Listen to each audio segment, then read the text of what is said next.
didn't show up, and they started. In Bangladesh, they would have no problem challenging the government or mobilizing or speaking about immigration reform. So we do this thing.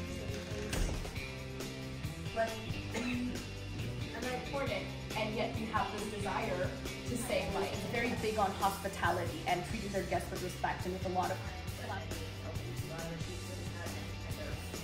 Right, and I think one thing that we hear a lot is like Bangladesh or South Asia, there's like they're poor countries, but I don't know what which. I think that's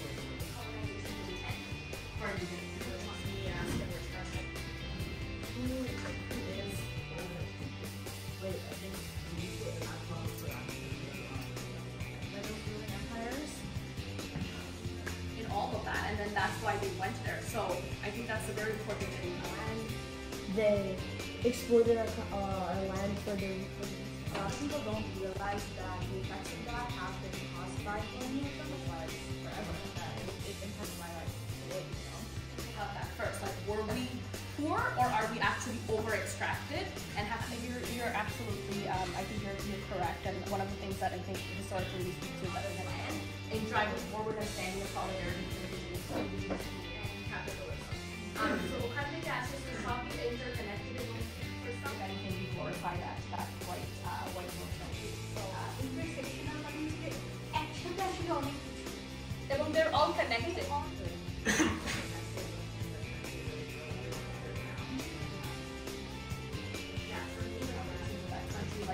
Doesn't even resonate or to get to like fix ourselves or to align with whiteness instead of actually asking our representatives, well, I can go to the resume writing workshop, but can you guarantee that that will get me a job, or that I can actually get the same amount of pay as a white cis men in the organization, or that I can get the same promotions or the same levels of achievement in the organization when I join? This is just an example of job, but this can apply to anything. I could do all of those things, but will it get me? No, it won't. So it feels very much like a band-aid or a curtain like solution, like, oh, here's like, I'll just put like a little bit of decoration on top to make the problem look a little bit more digestible. And I think we need to ask ourselves why we're okay with that. Yeah. Did any of you have anything else to add? No, I don't think so. Okay. The other thing that I wanted to talk about, and we kind of touched on this, is that as a culture, I think that we are communal. We have a lot of, we like storytelling. And we like sharing knowledge and having these discussions. I mean, one of Bengali people's favorite activities, adda, right? So like having chit-chatting, talking, sharing knowledge and all of that. So in what ways do you think storytelling and these kinds of discussions can play in intergenerational knowledge transfer? So for instance, for me, I can speak from my experience, a lot of the experiences of colonialism that my family faced, both on my parents' side, both on my dad's side and my mom's side. My mom as a Hindu minority who had to leave the land, or their families were separated. Like, I've had to learn that through them, but a lot of it is also lost. But as we sort of think about us then being further removed from the motherland in the diaspora, what are some of the tools or tactics that I think a lot of the parents or grandparents or guardians or mentors that are here today can play? What are some of the things that they could do to pass that intergenerational knowledge? And not in a way that's deficit-based, but in a way that actually acknowledges the strengths of our community and leads us towards positive future direction. So, difficult question to answer. I think, honestly, I don't know if there is enough communication between parents and their children sometimes. I think when with the immigrant experience, oftentimes you're just kind of like on survival mode, right? You're trying to get through each day, try to survive,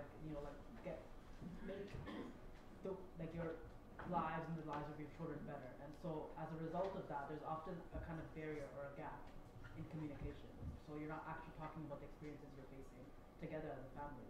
So in many ways, I think, like, yes, we are a big storytelling community, but I also think that storytelling aspect gets lost all the times when you do immigrate here, because obviously the children themselves are trying to navigate and learn how to be in education in a completely new country, whereas the parents are also trying to navigate, moving to a completely different country, working in a different country, trying to navigate all these different cultural barriers as well. So when I think about, like some of the roles that we can play, I think we need to advocate for actually communicating with each other more, because I don't think we actually do that enough at all between parents and children. Oftentimes there can even be secrecy, maybe children don't feel as comfortable coming up to their parents and talking about some of the issues that they're facing, and it's because of those kind of that distance. I think that we end up with each other. Absolutely. Hopo. So you touched on really good points. I feel like there's not enough communication between the generations. Like even maybe my parents and my grandparents, maybe they didn't even have enough communication. It's as if like there's like a wall between us, like a generational wall, where like it's hard for us to communicate with each other. Totally. And as having said, like a lot of that is because we've immigrated here, or there's a barrier in language or a barrier in understanding the experiences, but also the barriers that we face, like parents are having to work longer hours, or they're trying to survive and navigate the system while the young people are doing the same too. So absolutely, there's a huge barrier, and I think we need to make space for that. Maisha. I really like this question because you're so right. The oral storytelling part of our culture is actually huge. And yes, Spanish people love to talk. My family loves to talk. I love to talk. My friends love to talk. We're on the same page on this. I think the accessibility part of that is like the most important thing, like making more space and room to have those conversations amongst different generations in an inclusive way that takes into consideration like the experiences and stories of each generation. So like I'm looking at my grandparents' generation, my parents, and then mine, and then my sisters. But within that inclusive space, also making sure we really pay attention to each generation, and really take the time to get to know the experiences and stories from each generation. I would love to see more events and like capacity building where we can come out to like share stories with each other. I think it's also a great way to fight and combat that isolation. If you make the space, like people will come.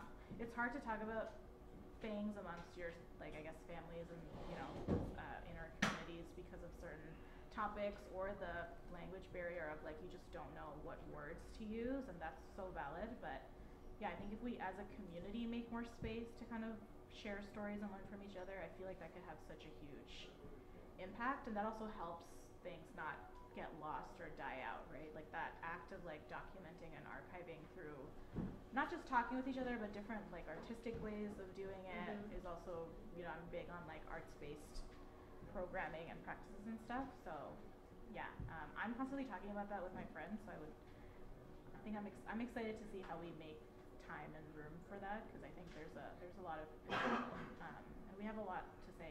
So we do, yeah, exactly. And sometimes those things are not always easy to talk about. Yeah. There could be a lot of trauma or pain in speaking about it in isolation, but I think when you speak about it in a broader group or culturally through stories or through art form, it doesn't seem so insurmountable.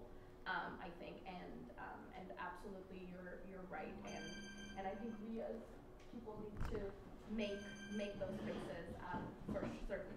Mahima. Yeah, I think parents and grandparents play a critical role in transferring that knowledge down to us, the culture knowledge, the arts aspect. I think that's very important. Like one of the ways me and my mom communicate and bond is she teaches me how to sing traditional Bengali songs and how to play the harmonium as well. And I think as youth, we also play a critical role in obtaining that knowledge and also bringing new ideas on how to pass this down to like following generations after us. And I think, as Samin mentioned, communication is big. Like I think one of the biggest struggles that youth face is mental health here, but oftentimes our parents' generations and our grandparents' generations don't really recognize mental health as being an actual illness or something that can prevent you from reaching certain points in your life. And I think communication and like how to talk to each other and recognizing the problems that we have is huge on like how to transfer future knowledge on. Exactly, and I think what all of you kind of touched on is so critical, because we have a lot of events here, and there's a lot of activities that are happening every single weekend in the community. How often are youth engaged or asked about their thoughts or their views or invited to those events? A lot of times, to be honest, young people stay at home or they kind of create their own spaces and talk to each other. but how often are young people invited to sit at the table or share their experiences? A lot of it is not led by young people in the community, and there are no spaces for young people to do that kind of work. And when young people do show up, sometimes they don't always feel welcomed, or their ideas are silenced, or it's not to the extent that it can be meaningful. So I think as a community and people that are leaders in the community, or that have a lot of power or privilege in the community, or that are doing these activities or events like that, we